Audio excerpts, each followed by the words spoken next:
Hi guys, it's Turnipload here, taking a look at the Aquatic Adventure of the Last Human. Right, so basically I'm going to do something a little bit different with this one. I stupidly recorded myself talking and playing over half an hour worth of content for this game. However, I accidentally didn't record a video, I only recorded the audio. So instead, the other day I did record a non-commentary 20 minutes video. So what I'll do instead is I will play that and I'll talk over the top of it. So just to get out of the way anyway, because I've looked up a bit more information that I wasn't aware of in my last video anyway. The game is out on the 19th of January on the Xbox One and the 23rd and the 24th of January for the PS4, based on whether you're in America or over here in Europe. And yeah, I'm not sure about the price or anything like that. I can't really give a review because this is going to go up before the embargo lifts, which is tomorrow, which is Thursday, the 18th of January at 5 p.m. British time. But I will have a review up on squarexo.co.uk once I've fully played through the game. So with that being said, I'm going to press play and I will talk you through what I'm doing on the screen. It's going to sound a bit crap, but we'll see how it goes. Right, so in the year 2971, as you can see, we've left the Earth. There is a reason for this. Let me just see if I can find it on my email very quickly.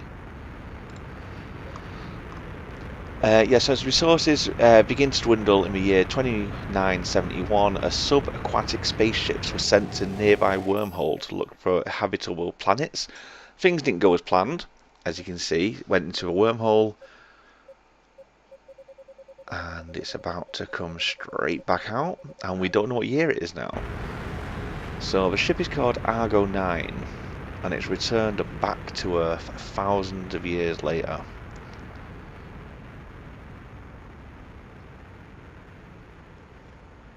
So we'll just wait for the next part to load up. But yeah, you'll see the game as it plays out, but it's very Metroidvania. So if you're not aware of what that term means, it's like Metroid and Castlevania games. So pixelized setting like this, and as you go through, it'll be like a map area, and you'll gain abilities which will allow you to go back on yourself and gain access to other areas. So yeah, so there is a loading time like this between each map segment. It's not too distracting, but it is a bit iffy. There it is there. Yeah, as you can see, you're a spaceship that's also a submarine. So I'm just trying to explore. Also, you'll notice three things at the top. You've got the hull damage at the top in the middle, which is your health. On the right, you've got the map segment, so that's just the map area in this particular segment. And in the top left is the little logo. That logo doesn't appear during gameplay. That's just there because it's like when you take a screenshot and it says like Sega at the bottom. This game imprints its own logo on pictures and video. So that won't be there as you play the game. Right, so there's loads of these little audio logs that just basically tell you like what's happened. It gives you like a history as to the human race, what happened over the years, and why they're now under the water and stuff like that. And it's just like a little tutorial about being a tutorial, telling you to like avoid the smoke and stuff like that. And as you've noticed as well, we haven't actually got a gun yet. Got no weapons at all. But there's our first weapon, so ship upgrade. So our first upgrade is the lower harpoon. So you can change your weapons with L1 and R1, or the square button, and you use the right stick to move the harpoon and the R2 button to fire. This harpoon can only fire directly down and to the left and right, so below your ship you can't fire above, which isn't very good for certain enemies, as you'll find out. Right. So we're about to encounter our first enemy. And bear in mind, this is literally the first time I played the game. It was my quick, no commentary review footage. So yeah, so don't laugh at how bad I am. So I was quite shocked the first time I saw that.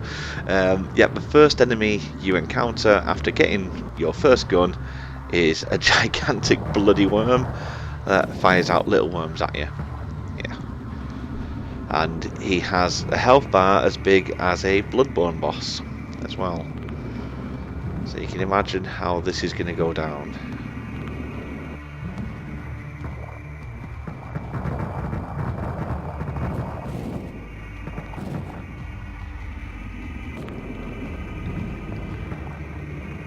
So I'm not actually doing too bad here. Your hull does recover health over time, as long as you're not getting hit. It just doesn't recover very fast. And the worm itself doesn't seem to have any kind of set pattern in motion. So you'll hear certain noises, and the certain noises mean it's going to do something, do a certain move. But other than that, it seems quite random as to whether it's going to come down from the sky, whether it's going to do like the half donut thing, or whether it's going to do the spitting or the charging motion. I actually didn't do that bad on my first go, I don't think. Oh, there's a noise. Yeah. So, a bit of word of advice if you pick up the game. If you hear the worm go, then it basically means shoot to the left, because it's going to come and get you. Yep, so this is me just swearing quite a lot and wondering if that's right and you are supposed to kill that boss.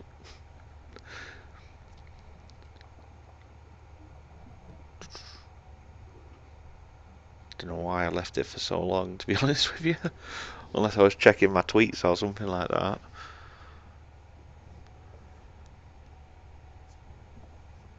Come on, past me.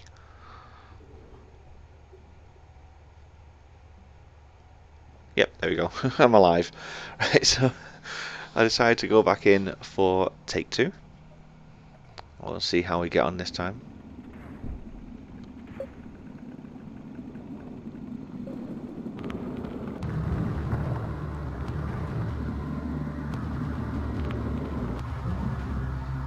Right, so this is the move that I really don't like, the one where it spits them all out at you.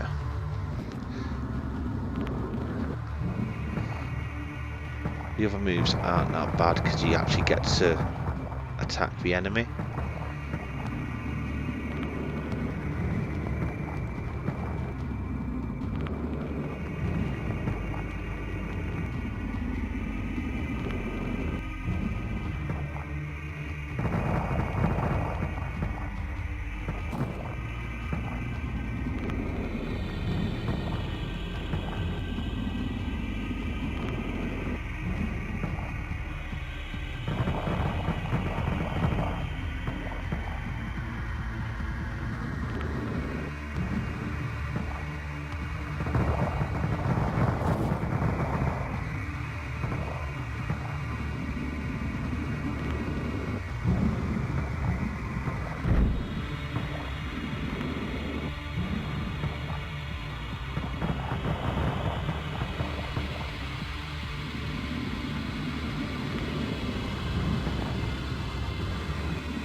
There we go. So that then took out the worm, and that was added to my creature log.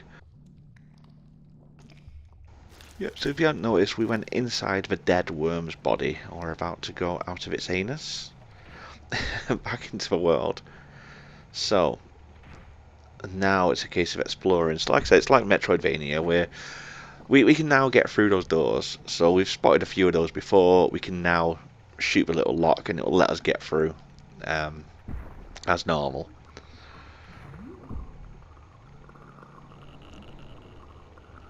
However, the bad thing is, in this particular playthrough, I got very lost. So I'll show you a few more minutes, but I do get lost in a little bit. Start going around in circles, and all it is it's just I didn't go down a certain pathway, which I did an hour ago, and I tried to record my other video. And if I would have gone down that way, then I would have found the way I needed to go. So, yeah. Yeah, I said if you like the look of it, like I said, it's out on the Xbox One on the 19th, so that's Friday. It's out on, let me just bring up my details again. It's out on the PS4 on the 23rd of January in North America, and on the 24th of January in the EU, in Europe. Don't know about price, and it's already out on PC as well if you do game on PC instead, or would rather play it on there.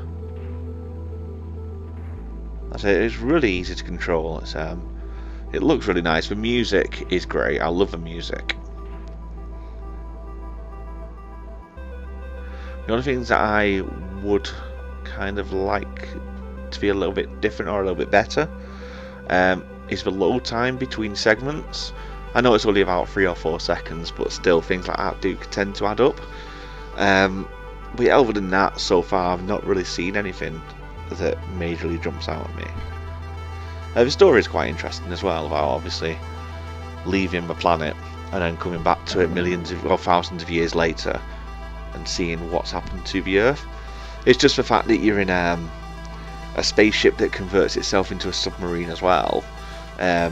Clearly the world knew when you left that this was going to happen, and that the water was rising. It's probably to do with the ice caps, isn't it, and global warming and that, and all the ice caps melting and it's raised the sea level. That's probably what's happened. He hasn't said that to me yet in game, but that probably is what's happened.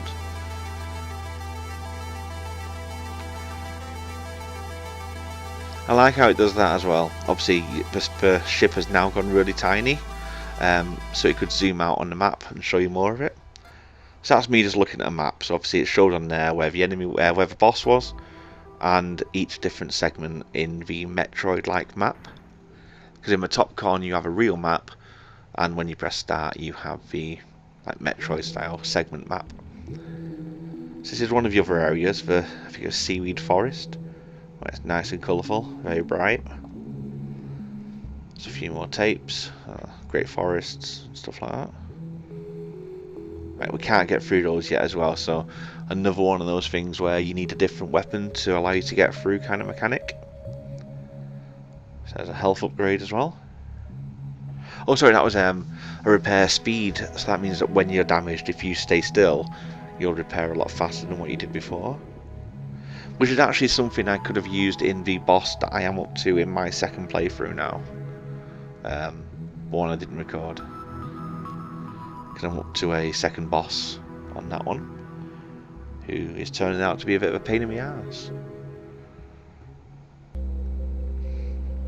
Right, so I decided to go down instead, if I remember correctly. I don't know, I'll go and have a look over there for some reason first. I don't know why as well, but in this playthrough I seem obsessed with killing all of the fish.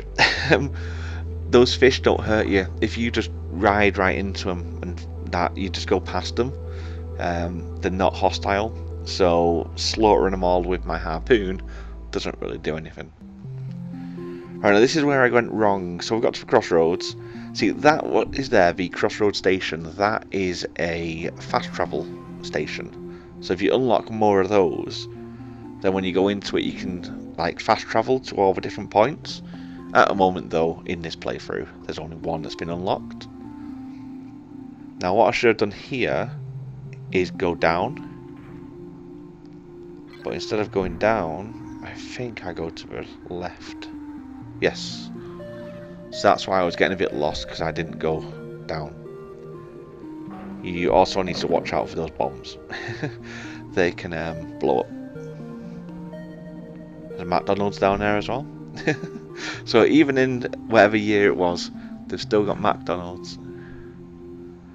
This is District 7, which is where it said is our new home at the moment.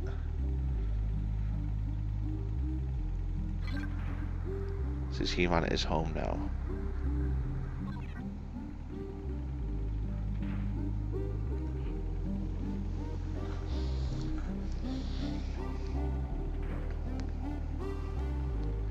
Yeah, so I need a new weapon there, to like some mines or something, so I can get through them.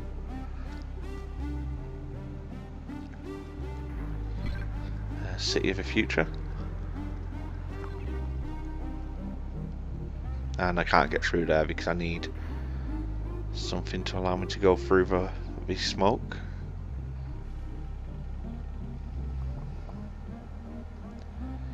This is the facility.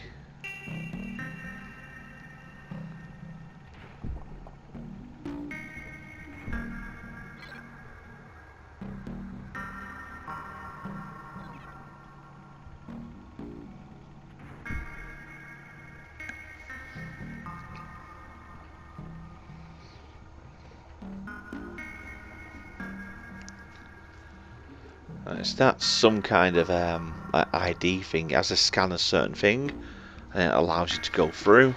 I go down there with my little craft, and obviously I'm not one of those, so it won't let me in.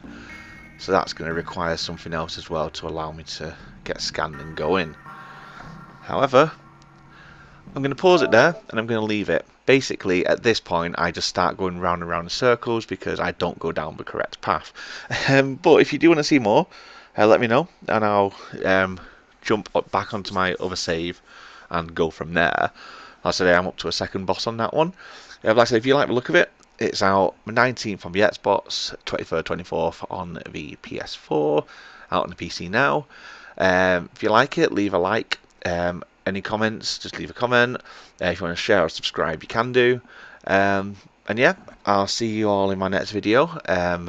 As I know, I am doing quite a lot of videos of games that have just come out and just coming out. I received a game today that's out next week, and also I should be getting a rather big AAA game in the next week or so as well, which I'll be putting out there. So yeah, if you want to keep updated, just subscribe, and I'll see you all later.